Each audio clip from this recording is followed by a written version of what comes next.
switch over to talk to a premier who missed his conference in Halifax, but he wanted to save a few dollars for the Saskatchewan taxpayer. But Bradwell does have these concerns, as we mentioned, and he joins me from Regina to talk about them. I want to talk quickly about this case, Premier Wall. It was a particularly horrible story. You found one of your refugees in Saskatchewan had cancer, and the federal government said no to the chemotherapy. Am I hearing that right? Yes, you are. Don, I should just say, I did attend the conference. I attended it by telephone. But okay. The answer to your question is yes. That's correct. And how widespread might this problem be in the future? Because this is a fairly recent move by the government. Boy, that's a great question. There's been other changes on this particular file, and our health minister noted it this week that frankly are creating more questions than answers. You know, and I'm not evading your question. It's the right one, but it's hard to tell because of different categories and different decisions that are being made with respect to refugee status. You know, my point yesterday was that we live in a pretty blessed land, and I think we need to be able to err on the side of helping people, especially if they need chemotherapy and, frankly, the drugs, the anti-nausea drugs that go along with that treatment. And so, as our health minister said this week, we're going to pay and we'll worry about it later. But we just think that there's some decisions being made here that don't necessarily represent the values of the people of the province of Saskatchewan or Canada. That's our opinion. And we'd like to see a change. I would also say this, Don, over the last number of years, we've seen this particular federal government make some excellent decisions and take us in a good direction in immigration, moving in the right direction on numbers, moving in the right direction on tying it to our economic needs, on providing settlement resources. But lately, there's been some decisions we don't agree with, and when we don't, we're going to say so. But in the meantime, we'll go ahead and provide the coverage because that individual has cancer. Premier Wells, this sort of thing you mentioned to reporters earlier, you didn't go to the meeting necessarily because if you need to talk to the Prime Minister, you can always pick up the phone and get him when it's necessary. Is this something you'll be picking up the phone and calling Harper and saying, hey, I think you might have made a mistake on this particular immigration policy?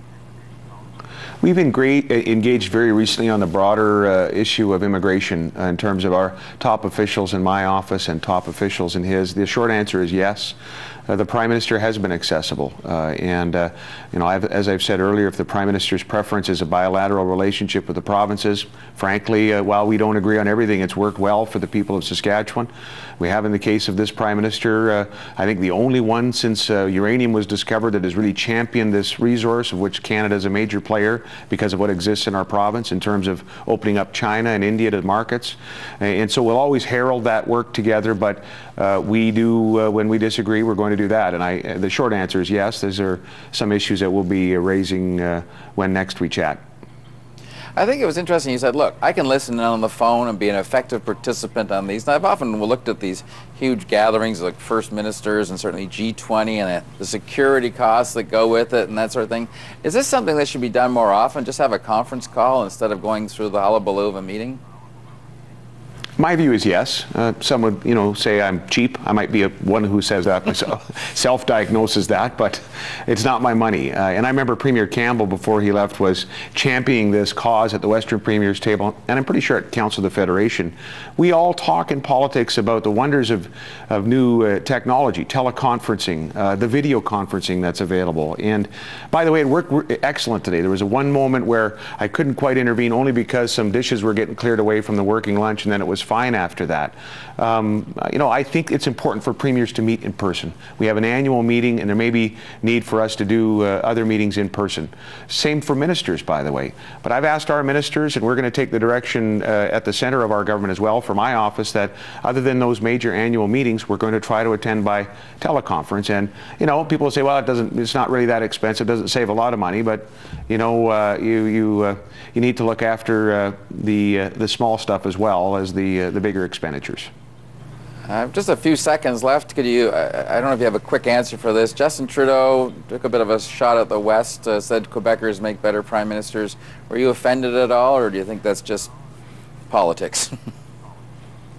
You know, it's not a question of whether I'm offended. It's just Very unfortunate remarks from someone who's, again, aspiring to be the Prime Minister. Here's our choices on the opposition benches. If Mr. Trudeau's a front-runner, someone who views Albertans to be unqualified or Western Canadians to be unqualified to be the Prime Minister, and the other one in Mr. Mulcair, who basically characterizes the Western economy as a disease. Not a lot to choose from there, Don. Okay. Bradwell, always a pleasure having you on. Thanks for joining us.